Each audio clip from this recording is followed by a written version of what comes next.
What's going on, guys? It's Clutch Plays here, and throughout these past 4 games versus the Wizards, Hawks, and Pelicans, we learned many things about the Knicks players and their team as a whole. Last night, the Knicks did not play relatively well, and the Pelicans seemed to be on top of their game, and at the end, we had so many different opportunities to win the game with the Paramis Alonzo Trier threes, a Julius Randle drive, and his terrible 3 at the end. This game was actually so exciting to watch, but it was even better seeing the intensity of the Garden, and I can only imagine what the Garden will look like in a few years when we are hopefully in the playoffs and competing for a championship. This game was a huge deciding factor in the point guard position race and helped us learn about rotations and what players Fizz is leaning towards playing. However, throughout the entire preseason, we have been surprised by certain players who have overperformed, and then there are some players who underperformed as well. In this video, I'm going to try and cover the 5 main things we learned throughout the preseason, while at the end adding a few more things that we learned but are not as prominent, important, and or interesting.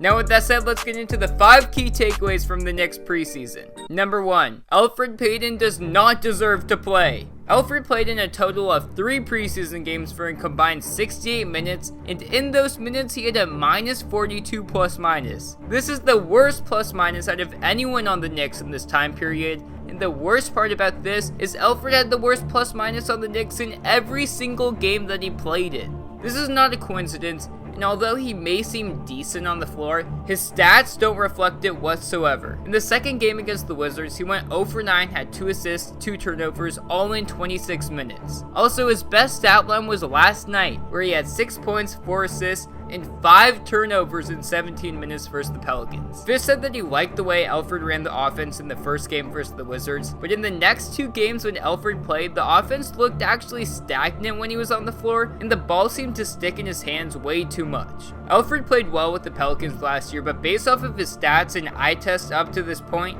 he does not deserve to get any minutes over Frank or Dennis Smith Jr. DSJ looked poor in his return versus the Hawks and struggled versus the Pelicans because he didn't trust his jump shot for the majority of the game, but he was creating shots, driving to the basket with ease, and missed relatively simple layups, which hopefully will get better once he gets back into shape. With DSJ coming back from an injury, he still played better than Elfrid, so there should be absolutely no debate between Elfrid and DSJ on who the starting point guard should be. Next, Frank showed his defensive abilities after locking up Trae Young for the final 4 minutes of the game versus the Hawks. Frank still needs to trust and improve his shot, but his defensive skills are way too good to keep him on the bench, especially behind Elfrid Payton. Overall, when he was on the floor this preseason, he had a plus minus of plus 9, which is the second best on the Knicks to Marcus Morris. Marcus Morris was at about plus 11, I believe. Also, when Frank was on the floor, the Knicks allowed 85.8 points per 100 possessions, but when Elfrid was on the floor, the Knicks allowed 112.9 points per 100 possessions. That's terrible.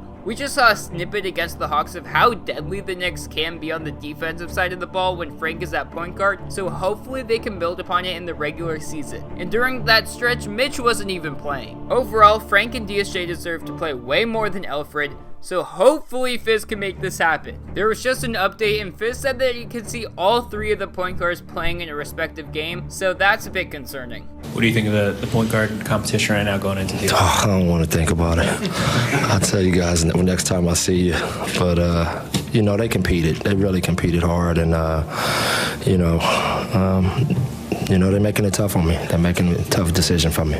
Number 2. RJ Barrett has a serious shot at the Rookie of the Year award. This preseason, we saw RJ Barrett, a 19-year-old rookie, is able to play bully ball against NBA veterans. RJ was extremely aggressive, but he stayed that way throughout the entire preseason and had insane amounts of confidence and toughness, especially for a rookie. Fizdale played RJ about 37 minutes per game, and it seems like that amount of minutes should translate to the regular season. RJ will be given every opportunity needed to have the stats to win the Rookie of the Year award, and on top of this, Fizz played RJ at point guard, shooting guard, and small forward, demonstrating that RJ can be used at multiple positions and has great versatility.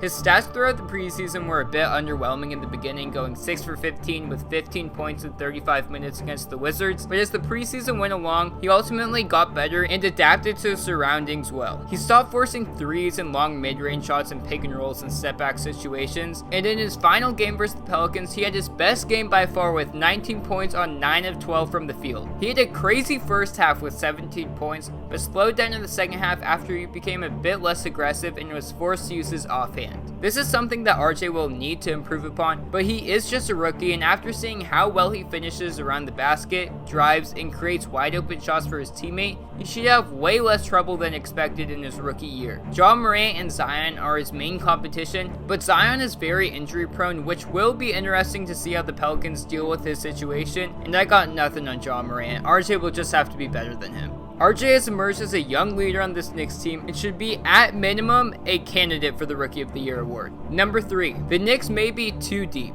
Having depth is a good thing, especially as the season goes on, but not when the players begin to get upset about playing time. Ian Begley reported that there has already been grumbling about playing time, yet it is only the preseason. Once the Knicks head into the regular season and they lose a few games, the players who are not getting minutes are going to get mad quick. Things could get ugly pretty fast, but the Knicks front office is definitely aware of it and will be active in trades early depending on how things go. Some of the possible names who could be traded are Trier, who is on a 1-year deal, and the Knicks seem to want to play Ellington over him, Dotson, who is young and will have trouble getting minutes, Marcus Morris, who is on a 1-year deal, Elfrid Payton, who should begin to have a diminished role on the team, Reggie Bullock, Bobby Portis, and Wayne Ellington. That's like half the team right there. In return, the Knicks will probably not want more players and instead will ask for late first round picks and early second round picks because Perry and Mills are very high on their ability to find late round gems. By the end of the season, Kevin Knox, Mitchell Robinson, Dennis Smith Jr., and Frank should all have increased roles with the Knicks ready to sell a lot of their players at the trade deadline. Number 4, Alonzo Trier needs to play more. This is one thing that is absolutely unanimous among every single Knicks fan. Alonzo Trier is not getting much love from Fizdale and having his minutes being taken away from by Wayne Ellington. In the first game against the Wizards, Trier only played 8 minutes where he took 2 shots and missed both of them. He was never able to get in a rhythm, and Fizz decided it would be better to play Wayne Ellington 22 minutes instead of playing Trier. In the next game, Trier seemed to be benched until the Knicks went on a treacherous run where they could not score whatsoever. Alonzo was in the game during the second quarter, and the Knicks were only down by 6 points, but the next time he was put into the game, they were already down about 20 points. It makes no sense why he was on the bench during this time, but the worst part about this was Fizz decided to bench him in the next game versus the Hawks. I don't know if Fizz did this on purpose, but it makes no sense if it was not intentional. Thank goodness Trier was given a chance versus the Pelicans where he had 17 points on 5 of 12 from the field. The thing was, Trier did not play all that well and had a pretty poor shooting game, yet still demonstrated that he deserves to get minutes. He went 1 for 6 from 3 and missed 3 to 4 wide open looks, but he shot the 3-ball at about 40% last year, so he should be shooting way better from 3. The Knicks offense gets very stale at times, usually when Portis and Randall are shooting contested 3s, but when Trier is playing, he bails them out and can score at a very efficient rate. There is absolutely no reason why Trier should be playing less than Ellington, and it better not stay that way when the regular season begins. Number 5, Fizz needs to improve. I touched on this in my last video, but David Fizdale needs to get better when it comes to rotations, drawing up plays, and implementing the plays. The rotations are an obvious problem, but it's only the preseason and he is experimenting, so as of right now, I'm not too concerned just yet. But it better not head into the regular season. If Mitch is coming off the bench again and Alonzo Trier is getting DNPs, we are going to have a major problem. Next, Fizz had trouble drawing up plays in the past, but first the Hawks, there was confusion on what was going on, which led to a terrible 3-point shot by Wayne Ellington. Either Julius Randle or Marcus Morris are at fault, or Fizz, but we don't know, so for now it's a bit of all their faults. Next, versus the Pelicans, Fizz drew up a relatively simple but effective play to get DSJ a 3-point shot at the end of the game, but instead Josh Hart decided to foul Trier. The next opportunity that Fizz had was when Julius Randle shot a terrible 3-point shot to end the game. I don't know what went on in that huddle, but that is 2 times in the past 2 games where there has been a terrible play call or terrible execution of the play that was called. The Knicks are lucky to be in these positions to end their preseason games, but they need to work on their execution of the plays that Fizdale draws up. These are the 5 main things we learned from the preseason, but some other not as important or huge things that we learned are Mitch will be in foul trouble a lot this year, Marcus Morris has the starting small forward position on lock, the Knicks defense will ultimately determine wins or losses for them, and the trades are going to be absolutely insane.